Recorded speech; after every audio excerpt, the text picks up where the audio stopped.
Very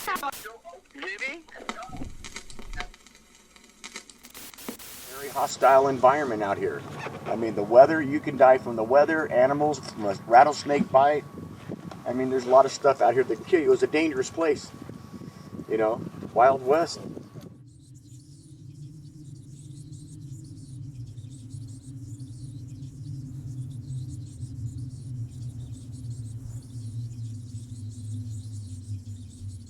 In the heart of the Arizona desert, where the heat shimmers and the golden sun sets over the desert floors and rugged canyon walls, the rocks begin to whisper ancient tales of mysteries and elusive secrets. A team of researchers and explorers set out to uncover the truth behind these ancient mysteries scattered throughout this mystical landscape.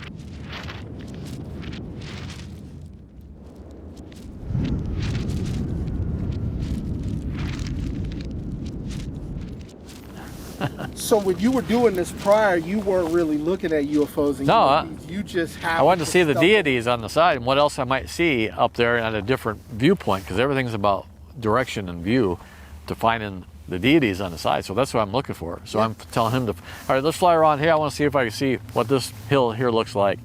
And he thinks I'm crazy. Throughout history, there's one common thing that both human beings and occupants of these unidentified flying objects, we both seem to be attracted to. And that's gold. One of the nearest towns here is called Quartzsite. And of course, you might see quartzite, but hidden in that quartzite is minute flakes of always gold. So this area, especially north of here, is really rich in gold. I don't know if it's like diamonds, but I do know that the mode of transportation that we saw on our migration after we left to Maui and ended up into where in Peru was gold. They had big gourds that they metal flaked gold on them. They put people inside of them, doctors, lawyers, priests. And apparently that gold, at one time I thought it was a rock, and then my dad told me, no, it was gold. But they had gold from that particular place. So they knew, we knew on our migration story way back in the day of the value of the richness of the conductivity of gold. When you look, when we migrated back to the north, back here to the southwest from Mesoamerica, we came down two rivers that were rich in gold, the Rio Grande and the Colorado River. The other ones went up from Belize and then went through around Galveston, Texas.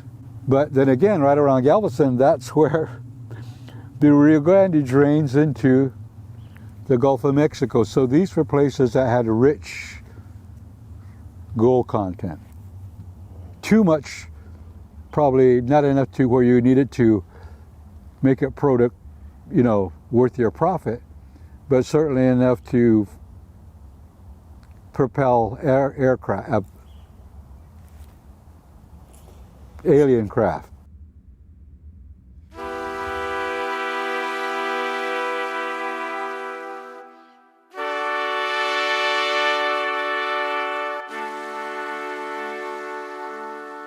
Be warned.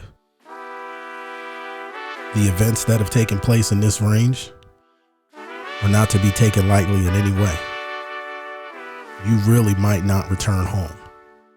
Stay away from this mountain. And if you do decide to come, make sure you're protected. And I'm not talking about guns or knives. This is the Superstition Mountain Range.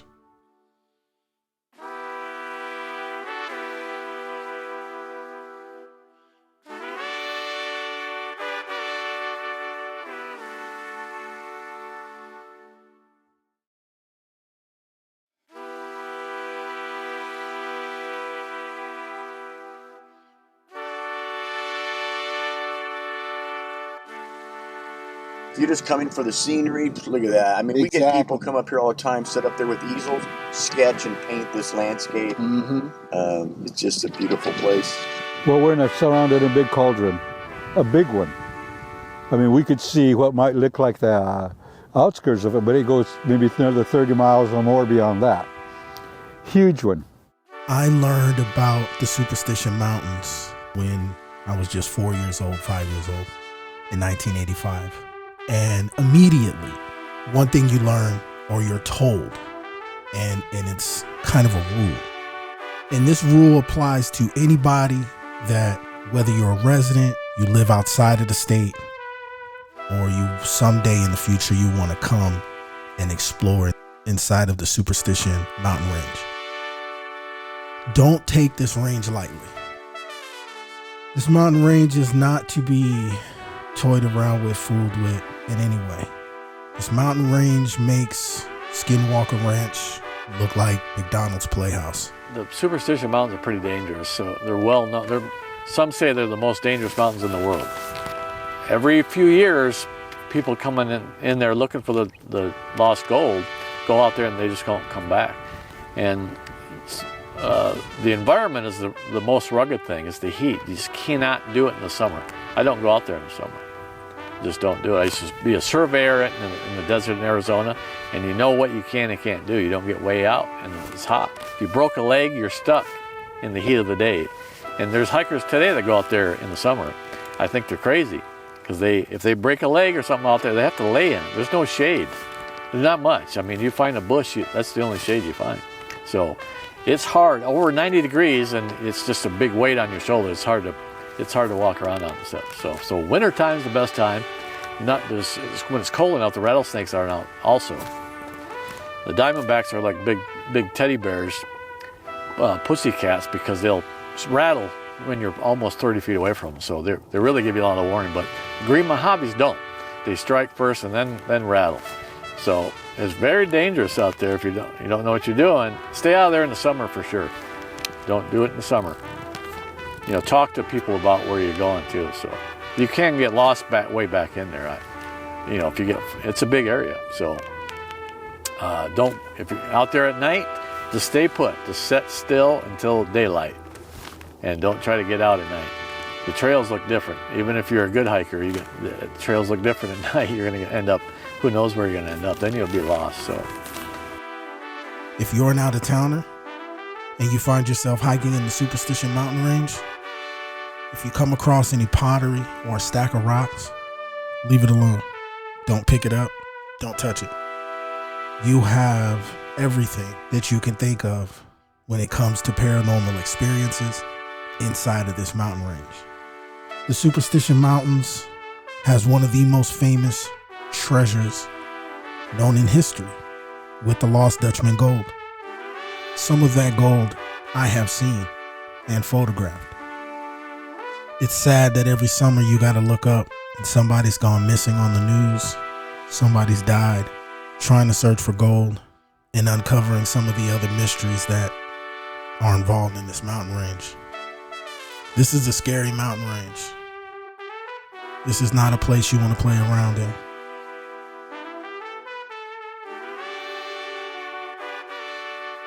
If you do decide to make a trip, make sure you're at peace and make sure you're protected.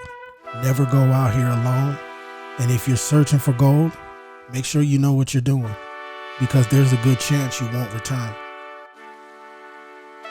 The history that lies within the walls of the Superstition Mountain Range is unreal.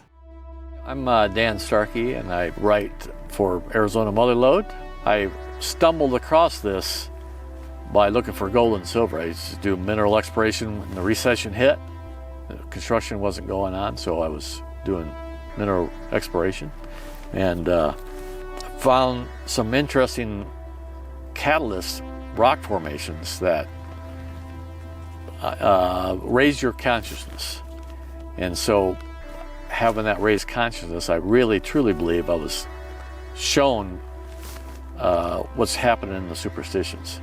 We always used to, our prospectors, we joke about the superstitions being just a tourist trap kind of thing, but I wrote a paper on the arc magmatism of the Bradshaw Mountains and how this mineralization happened in these mineralized zones across Arizona. And I wrote this paper on the mineralization using this feeder path method, and thought, you know what, somebody gave me the book of the Lost Dutchman Mine, the Bible, that the Attorney General here in Arizona wrote. So I read that when I first bought the Crown King gold mine, and set it down. I said, well, you know, if I ever went to look for it, this is where I go. And set it down, and 6 years later, I'm writing this paper on mineralization. And so I said, you know what, there's Goldfield has gold, there's some gold mines there. And I know where this volcanic vent, this Precambrian vent is in east of, near Globe. And so there's that feeder path, and when this was a featureless landscape at Precambrian times, that a pulse of volcanic fluid came through this horizontal thrust fault and mineralized all these areas that are mined now. So I looked for the fault line that I liked the best. So I just followed that path on Google Earth and followed that spot. I said, hey, this is the neatest spot right here. And it happened to be Coffee Flat Mountain, the top of Coffee Flat Mountain. And so I was looking at the mountain and how I was gonna traverse it. I could climb around the mountains. I did prospecting. I know how to get around. And so, all right, if I go up there, how do I get up there? So I'm looking at Google Earth, and I follow this. I draw this red line up this ravine going up the side of the hill, and it dawned on me that that's the same shape or path that is in Bob Corbin's book that the Lost Dutchman wrote about a map to his mine. And so I dig that book out and look at that map, and sure enough, it's almost exact the same. I said, now I just have to go look. I just got to. And so it took me a few attempts to get all the way to the top. It takes all day to hike to it. And got to do it in the winter because it's too hot in the summer. And so I think it was the fourth attempt I made it to it. And so what's just strange is that I find, and so I'm picking up this ash rock as a rhyolite. I'm always looking for the beta quartz crystals because I found some in the Bradshaw Mountains. And I didn't see any beta quartz, so I was only looking on the ground for that. But with my eyeglass, I can look at these samples here and I see metallics and stuff. So it's this white rock. It's not a quartz vein. It's not quartz. That's what I was hoping I'd see there. And I just took a few samples home.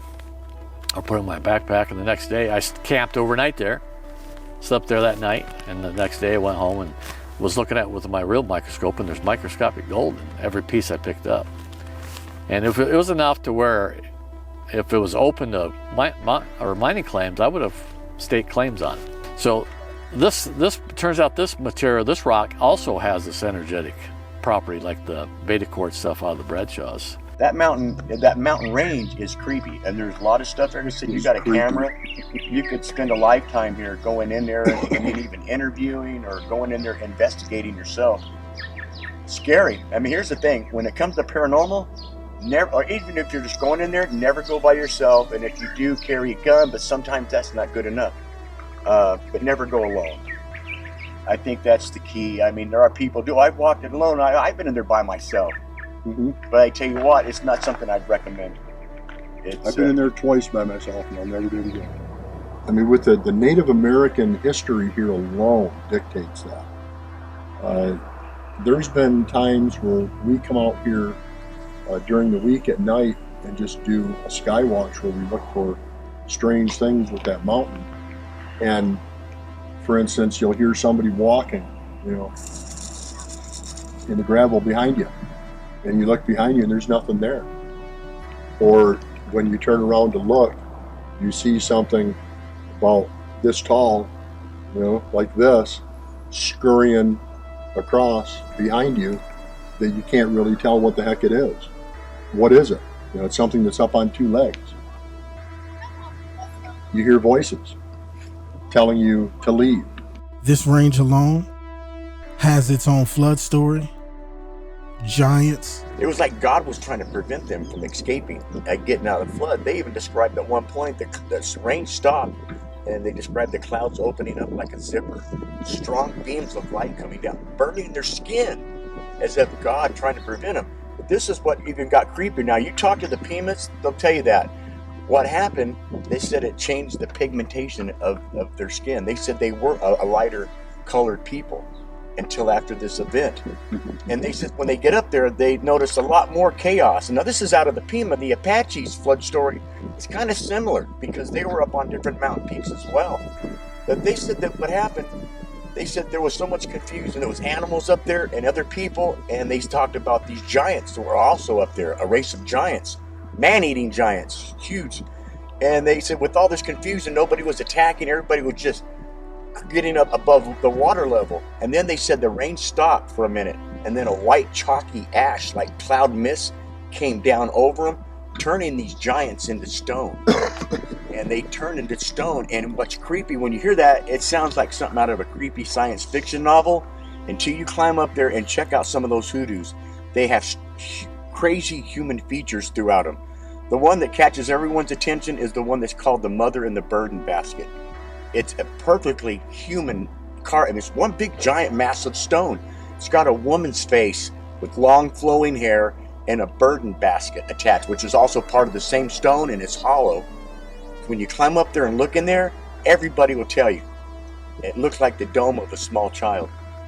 It was carrying a child when this happened, and this is how it was turned to stone. Now, a lot of people said that's crazy until you go up there and see it. Then they said if you're actually a Christian, you believe the tenements of the Bible.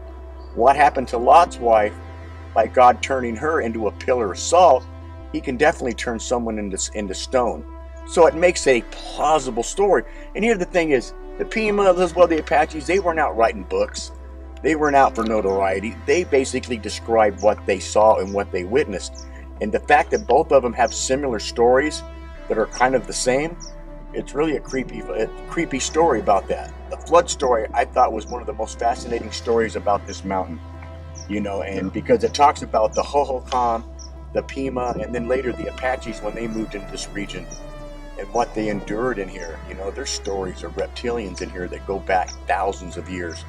The story of the little people is another story that goes back literally thousands of years. The paranormal in here is nothing to fuck with, especially by the massacre grounds. And before you get to Weaver's Needle, you got to veer off going towards Boulder Canyon. That's a place where I guarantee everybody that I've known, even veteran miners, said you get an eerie feeling, and then no one explains it at all. It's like something telling you, don't go any further, don't stay here. Massacre grounds, you'll get everything from rocks thrown at you, people telling you to leave in Spanish and in English. And you get some verbal communications. Girls have had their hats knocked off their head up there. With this camera, you could have a field day up there. There's so many stories up here that you can spend a lifetime investigating, and it's a creepy mountain. A lot of people aren't willing to venture in there. Keep in mind, it's thousands of square miles. There's deep canyons down in there. There's Indian dwellings up on some of these cliffs you can climb up and look at. And those kind of creep people out because these canyons carry no wind or draft. So dust and sediment doesn't settle in a lot of these. When you climb in there, it looks like whoever lived there left out of there yesterday. It is so well taken care of. The Superstition Mountains, located east of Phoenix, Arizona, are a rugged and picturesque range known for their rugged terrain, towering peaks, and rich history. The area is also steeped in legend and folklore, particularly the myth of the Lost Dutchman's gold mine, drawing treasure hunters and adventurers from around the world. The Superstition Mountains are a captivating blend of natural beauty and mysterious tales, making them an iconic and compelling part of Arizona's landscape. The Superstition Mountains are steeped with legend and folklore. One of the most famous legends is that of the Lost Dutchman's gold mine, said to be rich in gold and hidden within the mountains. According to the legend, German immigrant Jacob Waltz, also known as the Dutchman, discovered the mine in the 19th century and concealed its location before his death. Many have searched for the mine, but it remains elusive, leading to the speculation about curses and mysterious deaths. Another legend tells of the Peralta family, who are said to have mined gold in the area and hid their treasure. The mountains are also associated with strange disappearances and unexplained phenomena, adding to their mystique. The rugged terrain and rugged history of the Superstition Mountains continues to captivate adventurers and treasure hunters till this day.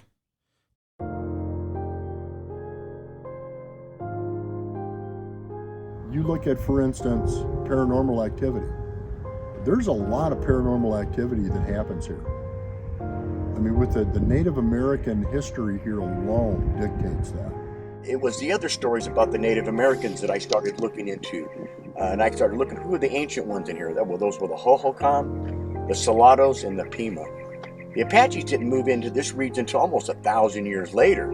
And they weren't friendly either. Apparently, where they came from, around Texas, New Mexico area, their numbers were small. They used to be preyed on by Shoshone and other groups of Indians. And so they adapted that name, Apache, as not a good word. If you look up and under there, it basically says, I'm your enemy and you're pretty much toast.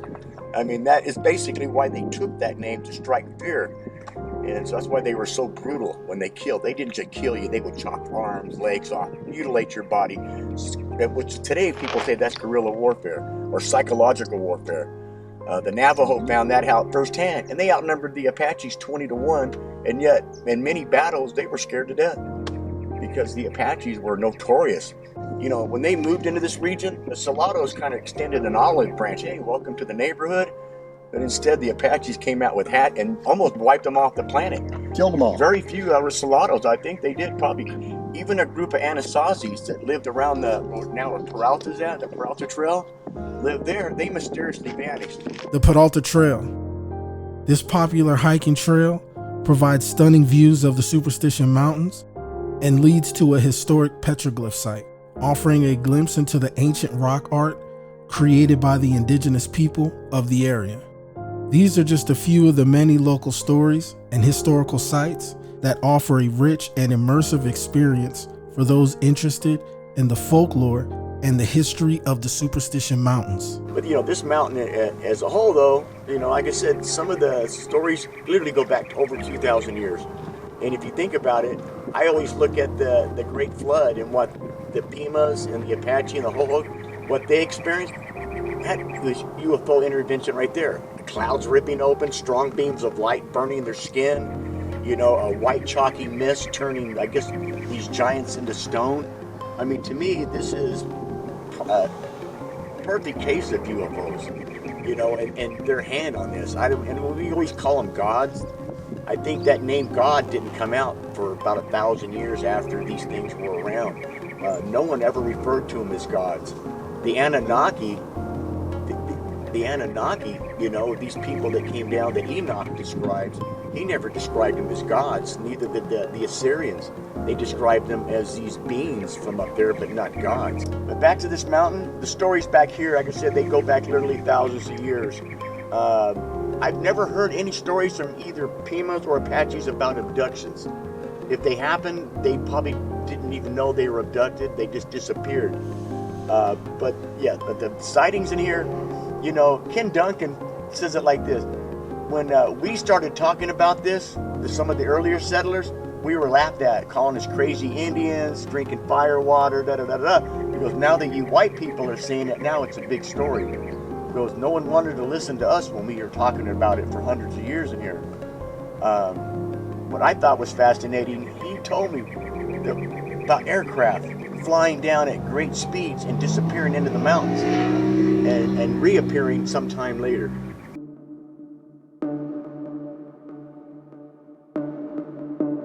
We look at ley lines. Ley lines, you know, we've been talking about this here lately a lot. This mountain, people don't realize, if you don't know what ley lines are, educate yourself on ley lines. There's many of them that cross right in the middle of that mountain, right here. And you look at everything from ancient Egypt, you know, to here, it's all on that same parallel. We're working with and trying to understand an energy that we don't have a lot of experience with. It's something that is more of a kind of an ethereal type thing where you can't really see it, you can't really measure it. All you can do is really experience it. There is no definitive or scientifically established number of ley lines that run through the Superstition Mountains in Arizona. Ley lines are a concept associated with indigenous beliefs and earth energies, often theorized to be alignments of ancient, mystical, or spiritual significance that connect various geographic locations. When things like this happen, look up in the sky. What's going on above you? And we do this now. We'll do an EVP session out here, or EMF, electromagnetic field. That's a big thing. Electromagnetic field has been proven to affect the human brain. If you have a big electromagnetic field that is around you, you'll feel jittery, you'll feel nervous, anxious, things like that. And that's just a physiological change that is literally physically happening to you from that. That's a real thing. That's not paranormal or anything like that. But there's areas that granite and quartz give off this electromagnetic field from the earth as they decay, and these kind of things grow out of it. These things happen. So when we come out, we'll do a voice session with a digital recorder. We'll talk. We'll do that for about 5 minutes, stop, and play it back. As we're playing it back, what are we doing? What are we doing now? We're looking up in the sky. We're watching. We're seeing what the heck is going on. Or while we're doing that voice recording, we're checking out the sky. We're watching. And usually 9 times out of 10, if we see something strange in the sky, we're going to get something on that recording. They're coming hand in hand. So it's more and more people are starting to put this together. They're working together. It's not just one or the other. These are all the same. And it's happening the same with cryptozoology type sightings, Bigfoot, Chupacabra, and all this stuff. When they see this entity, this Bigfoot or Sasquatch or whatever you want to call it, they start looking up in the sky and they see these craft. They see the craft, and now all of a sudden there's a creature in front of them. That creature disappears, the craft zooms off, disappears into the night. The idea of ley lines and their purported influence on the Earth's energy grid remains a topic of interest for some individuals interested in alternative interpretations of landscape features and energetic phenomena. However, the specific details, locations, and quantities of ley lines, including those said to intersect in the Superstition Mountains, are primarily speculative and subjective in nature, reflecting diverse perspectives within the realm of metaphysics, spirituality, and holistic healing practices. The concept of ley lines is rooted in indigenous beliefs, suggesting that these invisible lines or energy pathways carry unique spiritual or mystical properties that influence the environment and human consciousness. Some theories suggest that ley lines may correspond to electromagnetic fields, geological fault lines, or underground water sources that contribute to their perceived significance. The Earth is a huge vortex creator. Our magnetic field is a vortex around the planet. That's what our planet does. So of course, as above, so below, that's what small areas, little pockets will do the same thing. They will mirror what the entire planet does. They will mirror what the sun does. The sun has a magnetic field. The Earth has a magnetic field. Sedona has a magnetic field. Phoenix has a magnetic field. It all is going to emit some type of energy from it. How we measure that? No one really knows. But we all experience it. We see it. There's more activity.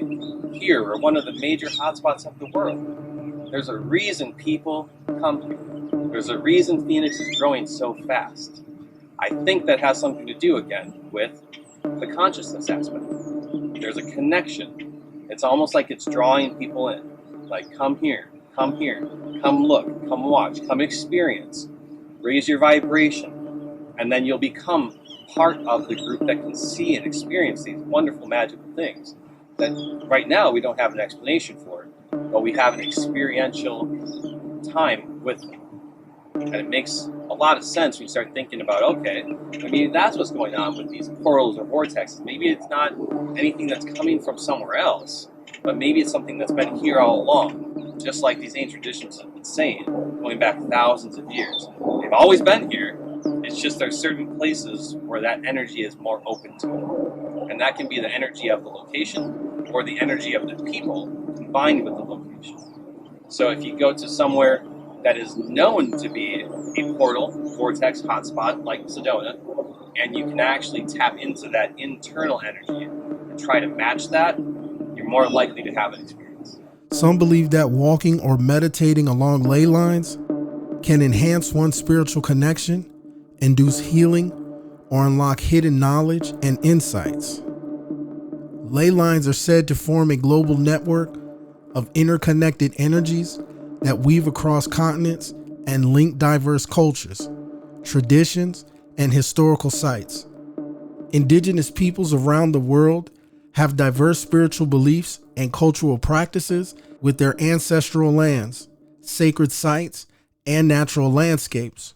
Then she's telling me about the spirits on this property, and that this mountain is kind of magnet. A lot of spirits around here are drawn up there. That's why there's people have so much activity. Some of these, she was talking, were 100, 120 years old, and some of them have only been dead for a few months, and they're kind of lost, but they're drawn up here. And we're setting up there watching Pat set these IR cameras up. We hear someone walking behind us. I'm turning around. Dana goes, "Who was it?" "There ain't nobody." He goes, "You heard it." We can hear someone walking. Pat has one of his cameras going, and what we captured, it creeped me out. It looked like humanoid, 3 of them, standing just right off the side of us, but yet I can't see shit. But Pat's camera got it. I showed him the picture of the mountain glowing. Oh yeah. On IR. Oh yeah. It's something weird Can't was see it going with your on back naked there. eye, but you look to the IR and it's fucking purple. It was weird. We seen it, actually caught it on film. It detaches from the airplane and it comes down, and then it scoops over the top by that dome and then starts working its way zigzagging down the siphon draw and then goes off that way and disappears. Through the native origins and teachings, ley lines are safe passages from point A to point B. Native indigenous peoples traveled on ley lines because one of the beliefs is if somebody was to die on that journey, they can bury that individual on that path and be able to communicate with them in the afterlife.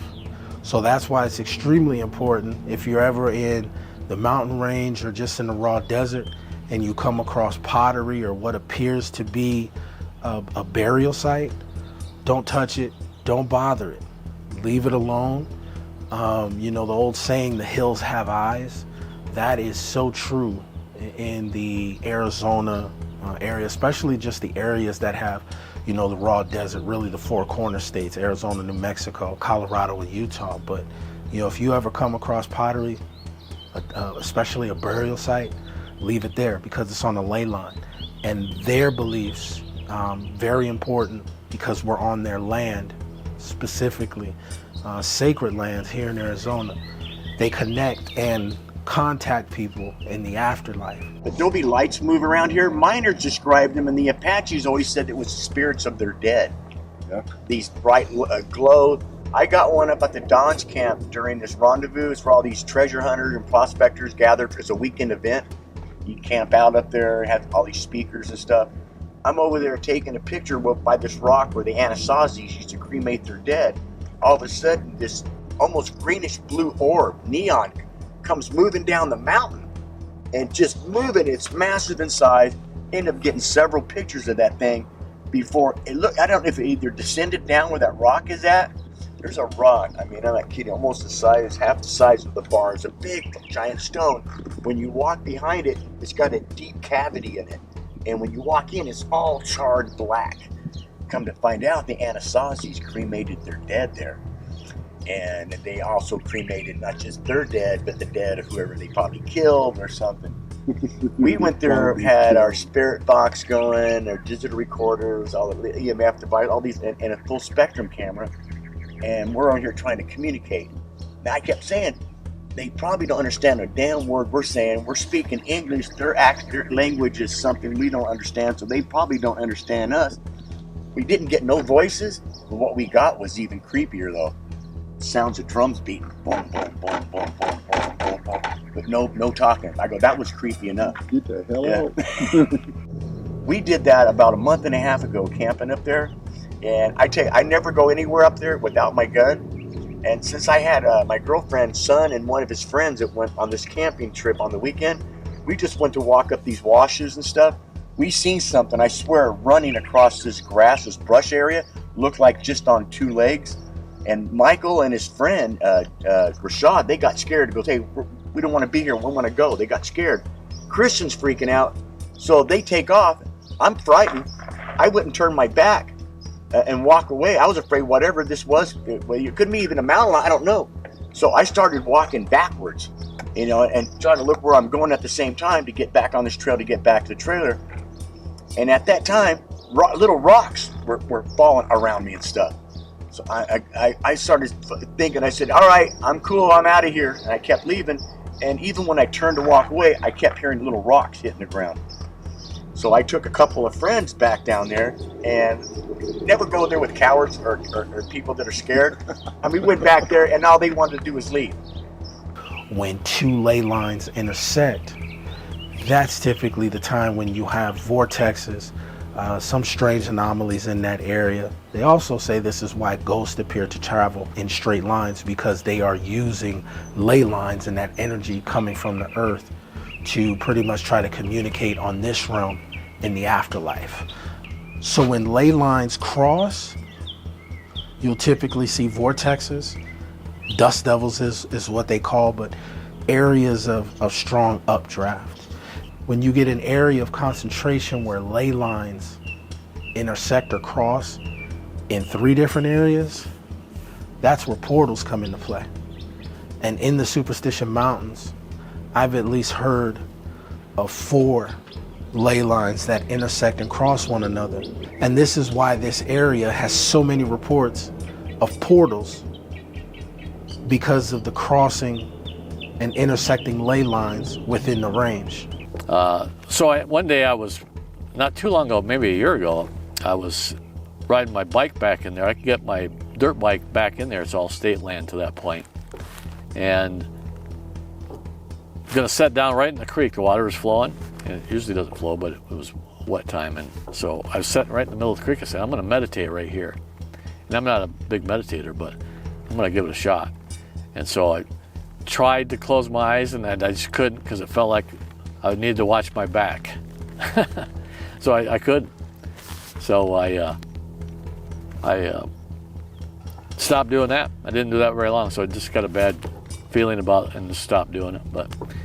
And that was before I seen any UFOs too, so I just wasn't thinking that direction at all. Now I don't know if I go out there and camp by myself anymore out there or not. Just don't know if I'd do it. I used to do it a lot, and everybody's telling me I'm crazy and stuff, but I said, it's not that bad. This is easy going.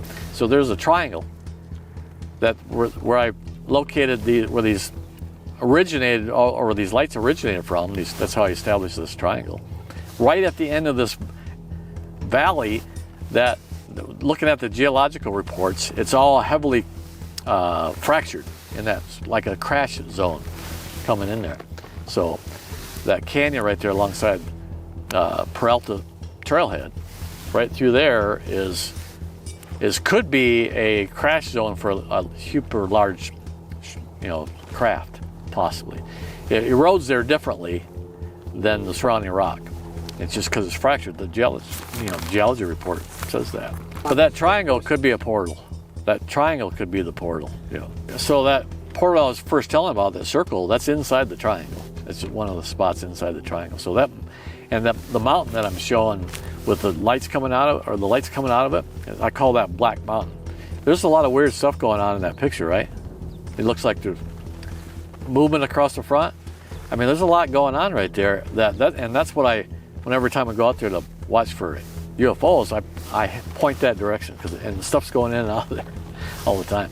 So that may be a portal, possibly, there too. The Superstition Mountains in Arizona have been long associated with tales of mysterious portals, doorways to other dimensions, or gateways to unknown worlds.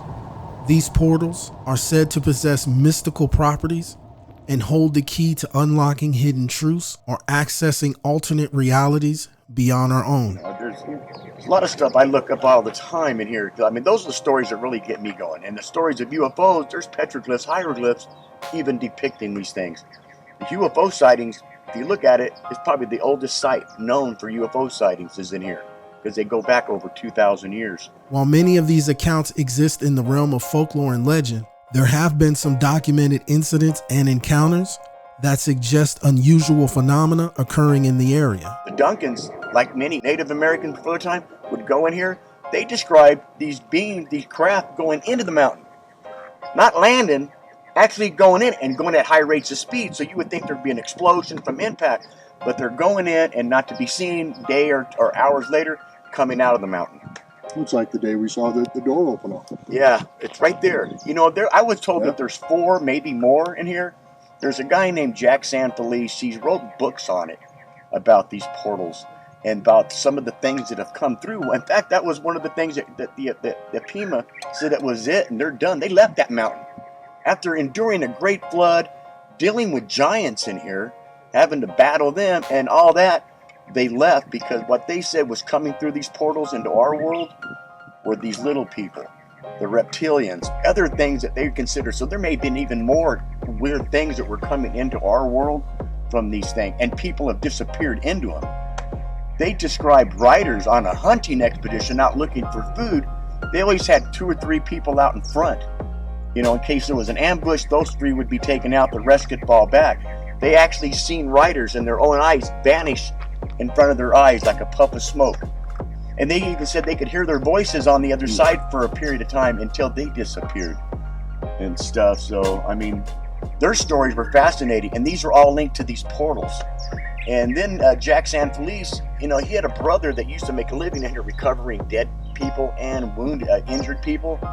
Some of the bodies they found out of here were shocking. The fact that the federal government got involved.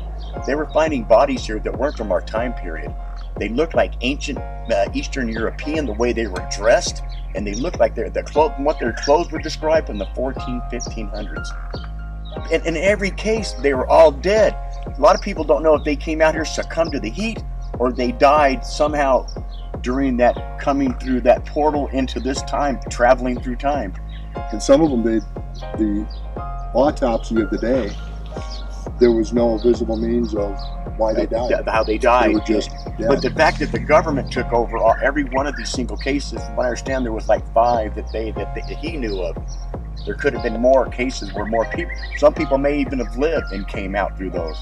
One that really, it creeped us both out, well actually all 8 of us that were up here, we're doing our UFO sky watch. We seen one, we estimate was about 75 to 100 feet in length. And I've heard stories that if you point lasers at it, it's like poking a hornet's nest, you'll get a response. So I even have a video where we're actually pointing lasers at this damn thing. And it was well over 100. We found out after we looked at the video, it was about 150, 200 feet in length. And it's moving, just cruising into the mountain range. I mean, it was massive in size. We've caught, 3, we thought with just one triangle, but then it broke off and there's a second, and then bam, a third one detaches. 3 triangle-shaped UFOs flying out of here. And you know what's weird? You've heard that story, bugging out? They're coming in here all lit up and then poof, vanished. We actually catch them. We're seeing even without our IR camera, seeing them and then watching them bug out, just vanish, like cloaking. Just completely disappear in front of our eye. They come out of the mountain range uncloaked. You can see them. Once they get out of this mountain range, poof, they disappear. But we catch them all on film. We've got pictures, videos. It's nighttime. The sky's not lit up yet. We're watching other things, and that was the night we got buzzed by that Black Hawk helicopter. Yes. You know, I didn't know this expression. When Blackhawks are identifying you or letting you know they see you, they tilt to your direction. That's like kind of a wave. That thing comes down. He's just a few hundred feet above us. And it's right when we get up there. Buzzed us. And then from that point, after he left, the skies lit up. All kinds of weird stuff. Well, but every time we came by, that Blackhawk would show up and letting us know. In addition to personal anecdotes, there have been accounts from hikers, explorers, and researchers who have documented anomalies such as electromagnetic disturbances, unusual geological formations, or anomalous readings that defy conventional explanation. And the only technology I have, I'm a contractor. I'm not an editor, so I'm stopping the video and going one frame at a time, looking for stuff. You know, it's taking forever, but you find. All right, there it is. Let's back it up. Here's where it starts coming out of the mountain. Look at the mountains blurred right there. It's got some kind of, it's distorting the light right there, and so it comes through, and looks like a water bug mark with 5 points. Like a water bug, his feet make shadows on the water. That's what it looks like. And so then the next clip or shot is back this way, and you can still see this back here. So it's like there's a tube back here. It left a remnant, it left a trail that is coming in. So somebody that has really good technology, knows how to do this stuff, can really pull that up so everybody can really see it good. Big screen, I can see that stuff real well. The tablet's a little bit harder to see, but big screen is like, oh, I can see that. You know, somebody takes that and does some better work with it, man, it's gonna be like, and this is new physics. Nobody has seen this stuff. I've never seen anybody take photographs of wormholes of you.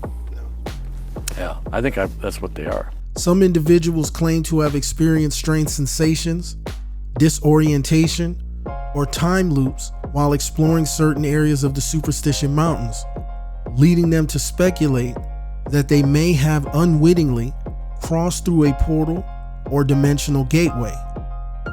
Others have reported seeing shimmering lights, hearing unexplained sounds, or feeling a palpable sense of energy shift in specific locations, hinting at the presence of something beyond the ordinary.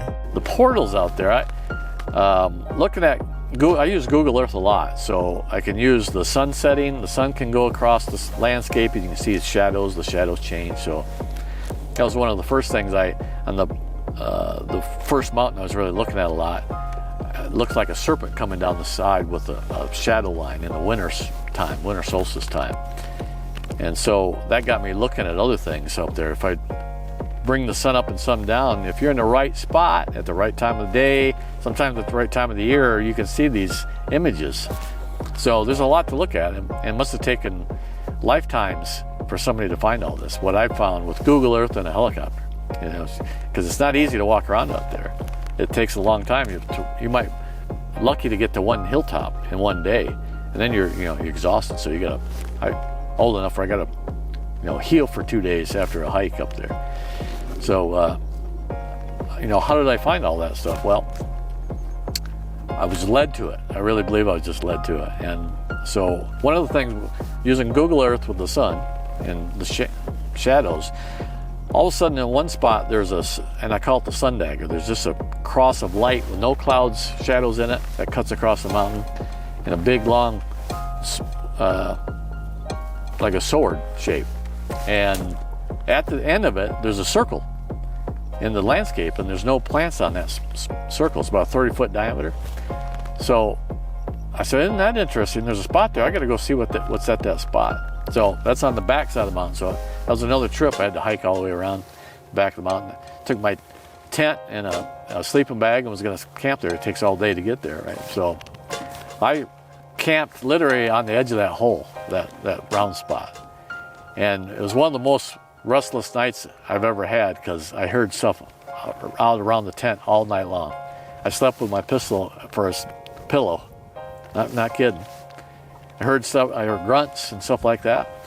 And one time I yelled out, thinking, and hadn't seen any UFOs at that time, so I'm not thinking that. But I'm thinking, you know, it's deer or javelin or something like that. So I yell out real loud. You could hear my voice echo across the valley. And all of a sudden there's just silence. And it wasn't like the herd ran away either. It was just gone. There was no more sound at all, which is kind of strange. But so that's that circle point. Years later, in 2000, I guess 2020 is when I was looking at some video I took of the sacred mountain, I call. I just bought a new printer, a big plotter, so I can make pictures like this big. And so I printed one of those pictures. I took hundreds, maybe 1,000 pictures of this mountain, and laid this picture of this just freshly printed photograph on the floor, and there's a dot about yay big on it. I'm like, hey, what's that? And I look at it closer, and it's light around it. I'm like, holy cow, that's a UFO. And so I found the video. I usually take video of stuff. It was a snapshot out of the video.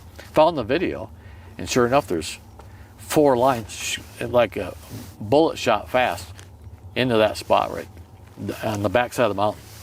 So on the backside of the mountain, when I started looking at the trajectory, is headed right to that circle that I found and camped on. So I said, you know what? That's a portal, and those things are coming in. And about a month later, I'm looking at some other video, and I got 4 coming in a different trajectory, but headed right to that same spot. I can't see them physically going in there, but it's on the other side of the hill, but the trajectory heads right to that same spot. And so I'm convinced that's a portal right there. And I've camped on it, next to it, not right in it, and there's no vegetation on it, or sparse vegetation. No, I didn't hear no voices. I was half in and out of sleep, because you're sleeping on the ground. It's hard, so you don't get really good sleep. But grunts is mainly what I heard, and footsteps. Whether it's hoof prints or, now that I'm thinking about it, I don't know what that was. I just don't know what that was. But it didn't run away. I didn't hear them run away like as a herd, right? They should have just went tearing through the brush to get away from me. But it was just absolutely silent. It stopped. And I didn't even think about that till, I think I was telling my wife about it, or somebody about the same story. I said, you know what? I didn't hear them run away. It just stopped. The noise stopped. And I went back to sleep. Whether viewed as genuine encounters with otherworldly gateways, psychological manifestations of the mind, or natural phenomena awaiting scientific explanation, these documented experiences serve as compelling pieces of the puzzle in unraveling the mysteries of the Superstition Mountains. Different things that are in the actual earth here. Those, I believe, are what create these areas, these zones, where the energy from that quartz in the earth changes the dynamic of that area. We see a lot of times things going in and out of mountains and mesas. We see that if you watch the Skinwalker series. You see them watching things going into the mountain, coming out of that mesa. They like that rock. I think it has something to do with that piezoelectric phenomenon. I think that also ties back into things like the pyramids, for example, in Egypt. A lot of quartz. There's a reason for the quartz usage. It does have an energy to it. I've done a lot of exploration in the Bradshaw Mountains up here. I've spent 5 years up in there. Never seen the faces and images like I have in the Superstitions in this 3-mile circle. Never. And so what is that? Is that the ETs out there putting the vibe out to make us see that stuff? And there's a sending the message that, that's the subliminal message video I just did. I talk a little bit about that, but so are they making us see that stuff? And are those images out there sending a message like a crop circle has an energy that you walk into the crop circle and the information is imprinted on you whether you like it or not. Is that what happening out here with these deities on the sides of hills? I mean, when the first people saw those hills, they're not automatically going to say, oh, hey, that's a god, I should pray to that. Somebody told them they should do that. right? That was a suggestion. I got to believe a primitive person would see it, but not know what it is, and you got to be told what that is. So, and I really believe all the Egyptian temples that have these hieroglyphs and carvings and reliefs on the walls are talking of this place out here, superstitions. This is where it's at.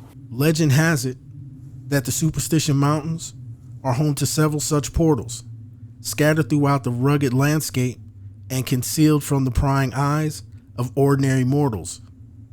These portals are believed to be guarded by supernatural forces or ancient spirits, making them elusive and difficult to locate without the guidance of a knowledgeable guide or spiritual leader.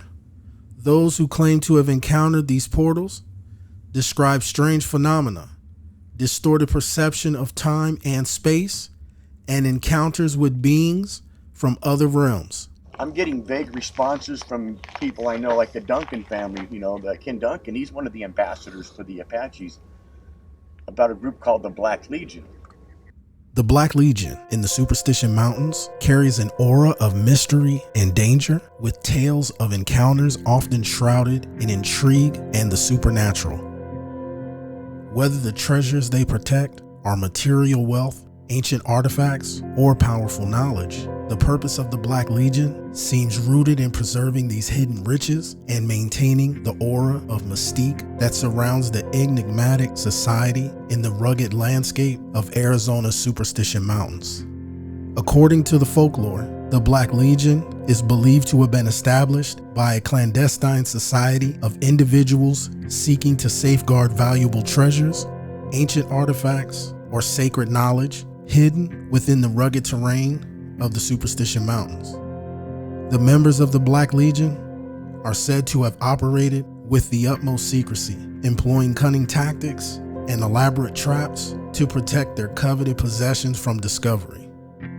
Over time, stories of encounters with the Black Legion have emerged, with adventurers, treasure hunters, and explorers recounting mysterious warnings, eerie encounters, and elaborate defenses believed to have been set up by the group.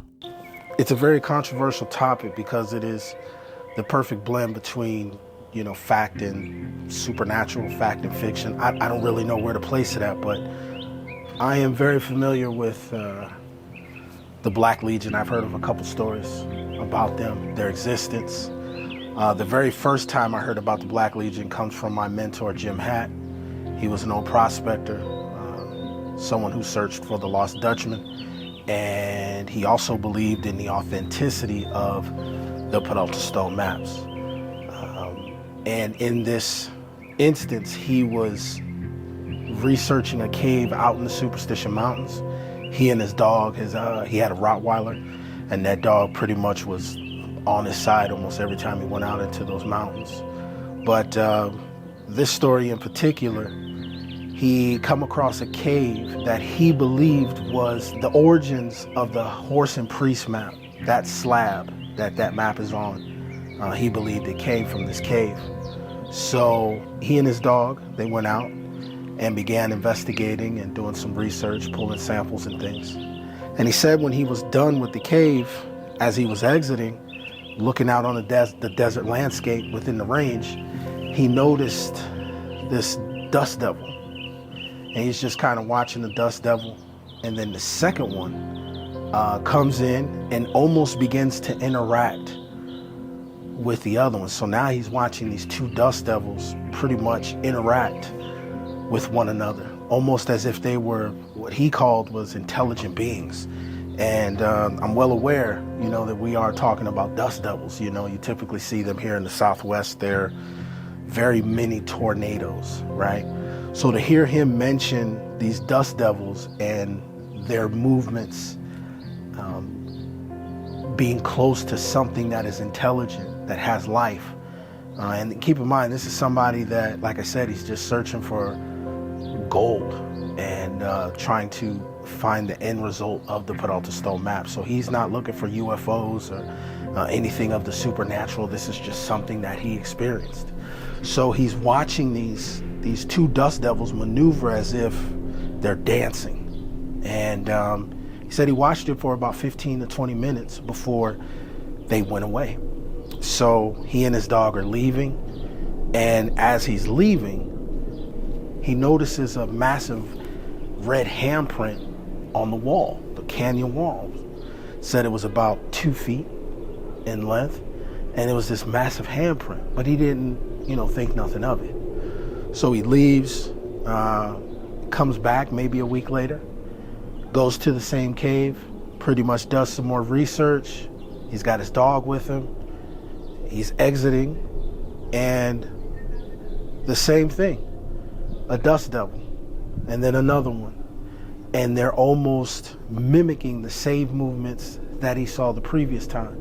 The way he described it, his exact words was, it looked like two people trying to get away to spend some alone time. He's watching these dust devils until they pretty much disappear and they leave his view. As he's exiting this area, he notices that where that red handprint was, that handprint is now black. He wasn't too concerned, but it definitely caught his attention this time. So he makes his way out of the mountains, and he gets on the phone with one of his prospector friends. Not really sure which one it was, but he said he got on the phone with the prospector friend and mentioned what was going on. And then he also mentioned the handprints. And that's when he was told by his friend that he had encountered the Black Legion. And that was pretty much a warning for him to stay away from that area. When it comes to the Black Legion, they seem to be protectors of that mountain, whether it's treasure, whether it's ancient information, or even artifacts. They seem to, once again, be guardians of the Superstition Mountains. And whenever you get too close to something, you begin to encounter them. But I've heard of multiple aspects of this one group. I've heard simple things of them just possibly being a group of men who pass down information on how to protect this mountain and why you should protect it. One of those reasons being keeping the outsiders, the out-of-towners safe, because this mountain range does house a lot of senseless deaths, people trying to get rich quick. I've also heard that this is a group of natives, specifically the Apaches. They wear these black hoods, and they will make noises, show their, they will appear in the distance to try to scare you and keep you from coming back. And then I've also heard of these supernatural beings, once again, that are 8 to 9 feet tall. They describe them as these super beings. They're more of an elemental. They're not described as being human. They're human-like. They're tall, about 8 to 9 feet tall, long, flowing, almost blonde or red, copperish hair, blue eyes, and they were the guardians of this mountain. They're protecting something. They're protecting this mountain. So they describe people going in there that were looking for gold would fall to the hand of this group they call the Black Legion. But I don't know enough about that, whether or not even that group even existed or someone made this up. The Apache said they've heard about this story for years. And they are there to pretty much protect the ancient knowledge and information that this mountain range inhabits. So overall, there's so many accounts of people experiencing the Black Legion, and they involve physical people, and it also involves things of the paranormal, the unknown. Do we have an actual well-documented account? I mean, once again, Jim Hatt wasn't somebody to be known for telling lies and spreading stories. Once again, he wasn't searching for anything like that. He wasn't writing books, and he was just somebody, once again, that believed in the Lost Dutchman, and one of the few people who believed in the authenticity of the Peralta Stone maps. And while he was researching the horse and priest map and its origin, he came across this cave, and maybe he got too close, and maybe that was his warning sign. And once he recognized it, he never went back. From what I understand, he never went back to that cave. But he and his dog both sat there and witnessed something of the paranormal, which is just one of the many accounts of paranormal incidents that have taken place within the Superstition mountain range. These tales have contributed to the mystique surrounding the Black Legion and fueled speculation about their motives and activities in the remote wilderness of the Superstition Mountains. The history of the Black Legion is a blend of fact, fiction, and legend, making it a topic of fascination and mystery for those intrigued by tales of secret societies and hidden treasures. While the exact origins of the Black Legion remain elusive, the group's presence in the lore of the Superstition Mountains dates back centuries. In reality, the Black Legion is a legendary secret society hidden in the Superstition Mountains of Arizona. The group's unwavering commitment to guarding their secrets reflects a deep sense of loyalty and dedication to their mission, whatever that may entail. The existence of the Black Legion, the stories and legends persist, capturing the imagination of those intrigued by the tales of hidden treasures and secret societies in the American Southwest. The mystery surrounding the Black Legion continues to fascinate and inspire curiosity among adventurers and historians interested in exploring the historical and cultural significance of the Superstition Mountains and the legends associated with this mysterious group. The enduring legends and myths surrounding the secretive society continue to capture the imagination of those drawn to the allure of hidden treasures and the enigmatic legacy of the Superstition Mountains. The history of the Black Legion in this rugged landscape represents a blend of folklore and mystery, adding to the rich tapestry of myths and legends that define the region's cultural heritage. The legends are real. That's what's cool. All the old myths and legends, they're real. They're real. The Aztec Origination Mountain, the Zep Tepe, where the ancient Egyptians come from, all those stories are real. The Silver Bell artifacts talk about Roman Jews coming here in 800 AD. That's real. That's real. I talk about the popes, the Vatican connection. So the Pope's crown, not his mitre, not the one you see all the time, but there's a crown, it's called the tiara, papal tiara. And it's shaped round, this dome type, and they only wear it at ceremonies like Christmas and Easter, resurrection times. And so Osiris, that I found out here, has a top hat. And I say, the Pope is supposed to be the vicar of Christ. That means the substitute for Christ. I say he's the vicar of Osiris. And in 800 AD, somebody saw this. That's when the Pope started wearing that tiara, that particular style, 800 AD. That's the connection between the Silver Bell artifacts, or the Tucson artifacts, the Peralta stones, and the Vatican. So you're one of the few people also that I heard mention Keno in the Superstition Mountains. Yeah. Are you familiar with the 7 Cities of Gold? Yep. Mm-hmm. Okay.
Well, they're all connected to the ley lines and all that kind of stuff, yes.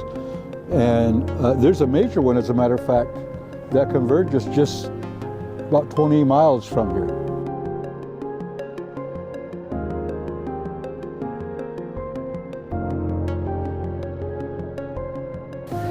And you get some of the angles you get, you'll see a bison head on the top of the mountain, at the Coffee Flat Mountain. You'll see the profile of a bison.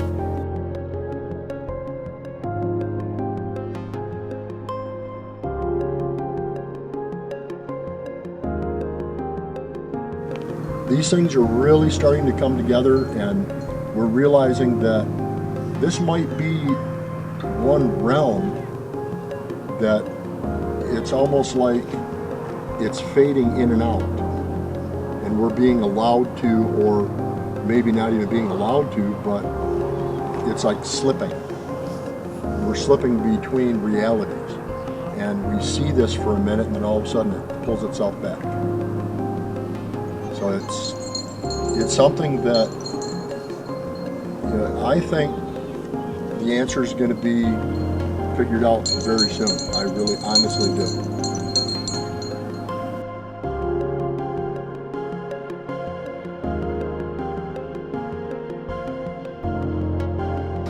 I think when it comes to portals, vortexes, things like that, we're working with and trying to understand an energy that we don't have a lot of experience with. It's something that is more of a kind of an ethereal type thing where you can't really see it, you can't really measure it. All you can do is really experience it.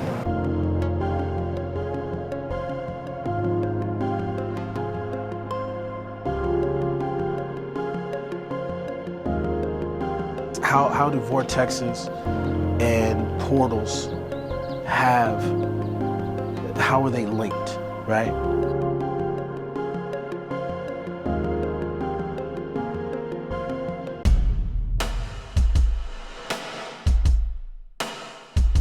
And he's been chased out of there a couple times. I go, man, we're going to be pushing the button too many times, and they're not going to be nice about it. You know, I mean, I don't think they have any signs saying the use of deadly force is authorized, but I'm sure they could find a way around that.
I go, we got to be careful doing this.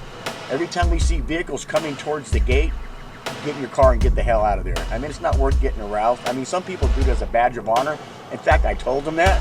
But after getting chased and stuff, I said, you know what, hell with that badge of honor. I don't want to get any kind of, they could ruin your life. Yeah. You know, I mean, they can make life really a living hell from you. You could be audited. Something weird's going to happen to you.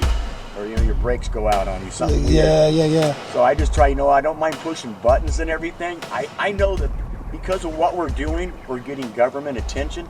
We're doing something right.